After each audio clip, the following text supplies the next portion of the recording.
ಶ್ರೀವಿದ್ಯಾ ಬಗ್ಗೆ ಹೇಳ್ತಕ್ಕಂಥ ಪ್ರಮುಖ ಗ್ರಂಥಗಳಲ್ಲಿ ಸೌಂದರ್ಯ ಲಹರಿಯು ಕೂಡ ಒಂದು.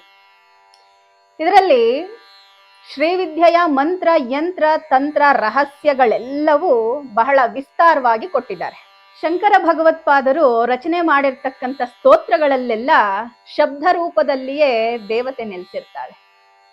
ಉದಾಹರಣೆ ನೋಡ್ಬೇಕಂದ್ರೆ ಕನಕಧಾರ ಸ್ತೋತ್ರ, ಮಹಾಲಕ್ಷ್ಮಿಯ ಉಪಾಸನೆ ಸಂಪೂರ್ಣವಾಗಿ ನಾವು ನೋಡ್ಬೋದು.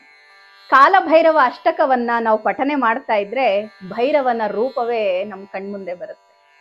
ಆ ಶಬ್ದದಲ್ಲಿರುವಂತಹ ನಾದ ಶಕ್ತಿಯೇ ದೇವತೆ. ಇವರು ರಚನೆ ಮಾಡಿರ್ತಕ್ಕಂತಹ ಭಾಷ್ಯ ಗ್ರಂಥ, ಪ್ರಕರಣ ಗ್ರಂಥಗಳೆಲ್ಲ ಉಪನಿಷತ್ತಿಗೆ ಸಂಬಂಧಪಟ್ಟಿದ್ರೆ ಸ್ತೋತ್ರ ವಾಂಗ್ಮಯವೆಲ್ಲ ಉಪಾಸನೆಗೆ ಸಂಬಂಧಪಟ್ಟಿರುತ್ತೆ.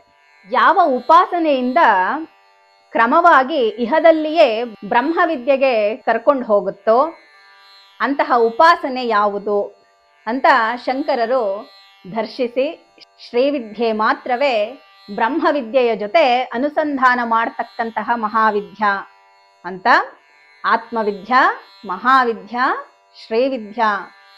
ಈ ಶ್ರೀವಿದ್ಯೆಯನ್ನ ಯಾವ ರೀತಿ ಉಪಾಸನೆ ಮಾಡೋದ್ರಿಂದ ಬ್ರಹ್ಮಜ್ಞಾನವನ್ನ ಮತ್ತೆ ಮೋಕ್ಷವನ್ನ ಪ್ರಸಾದಿಸುತ್ತದೆಯೋ ಆ ವಿಧಾನದ ಸಂಪ್ರದಾಯಗಳಿಂದ ಉದ್ಧರಿಸಿದ್ರು. ಇಲ್ಲಿ ಅವರು ಹೊಸದಾಗಿ ತಂದಿದ್ದಲ್ಲ, ಆದಿಯಲ್ಲಿ ಇದ್ದಂತಹ ಶ್ರೀವಿದ್ಯೆಯನ್ನ ಕೊಟ್ಟಂತವರು ಅವರು ಆದಿಗುರು. ಈ ಶ್ರೀವಿದ್ಯೆಯ ಶಾಸ್ತ್ರವನ್ನೆಲ್ಲ ಸ್ತೋತ್ರ ರೂಪದಲ್ಲಿ ಕೊಟ್ಟಿರ್ತಕ್ಕಂಥದ್ದೇ ಸೌಂದರ್ಯ ಲಹರಿ. ಶ್ರೀವಿದ್ಯಾ, ಲಲಿತಾದೇವಿ ಇವೆರಡು ರೂಪಗಳಲ್ಲ. ಶ್ರೀವಿದ್ಯಾಂ ಶಿವವಾಮ ಭಾಗ ನಿಲಯಾಂ ಅಂತೀವಿ. ಅಂದ್ರೆ ಅಮ್ಮನವರೇ ಶ್ರೀವಿದ್ಯಾ ರೂಪಿಣಿ ಅಂತ. ಸೌಂದರ್ಯ ಲಹರಿ ಅಂದ್ರೆ ಶ್ರೀವಿದ್ಯೆಗೆ ಶಾಸ್ತ್ರ ಗ್ರಂಥ. ಶಿವಾನಂದ ಲಹರಿ ಇತರೆ ಗ್ರಂಥಗಳನ್ನ ಭಕ್ತಿಯಿಂದ ಪಠನೆ ಮಾಡ್ತಕ್ಕಂಥದ್ದು.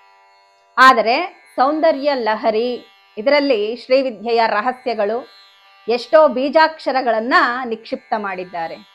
ಬೀಜಾಕ್ಷರಗಳನ್ನ ನಾವು ಪ್ರತ್ಯೇಕವಾಗಿ ಉಪಾಸನೆ ಮಾಡಬೇಕು ಅಂದ್ರೆ ಅದಕ್ಕೆ ಪ್ರತ್ಯೇಕವಾಗಿ ಗುರುವಿನಿಂದ ಉಪದೇಶವನ್ನ ಪಡಿಬೇಕು, ದೀಕ್ಷೆ ಪದ್ಧತಿ ಇವೆಲ್ಲ ಇರೋವಂಥದ್ದು. ಆದರೆ ಶ್ಲೋಕಗಳ ಪಠನೆಗೆ ಈ ಅವಶ್ಯಕತೆ ಇರೋದಿಲ್ಲ. ಹಾಗಾಗಿ ಶಂಕರರು ಅವರ ಅಪಾರವಾದ ಕರುಣೆಯಿಂದ, ಶಂಕರರ ಬಗ್ಗೆ ಹೇಳೋವಾಗ್ಲೇ ಆಲಯಂ ಕರುಣಾಲಯಂ ಅಂತ ಹೇಳ್ತಾರೆ. ಅಂತ ಕರುಣೆ ಅವರಿಗೆ. ಅಂತ ಕರುಣೆಯಿಂದ ಪ್ರತಿಯೊಬ್ಬರೂ ಆ ಶ್ರೀವಿದ್ಯಾ ಉಪಾಸನೆ ಮಾಡಿದಂತಹ ಫಲವನ್ನ ಪಡ್ಕೋಬೇಕು ಅನ್ನೋ ಉದ್ದೇಶದಿಂದ ಸೌಂದರ್ಯ ಲಹರಿಯನ್ನ ಕೊಟ್ರು.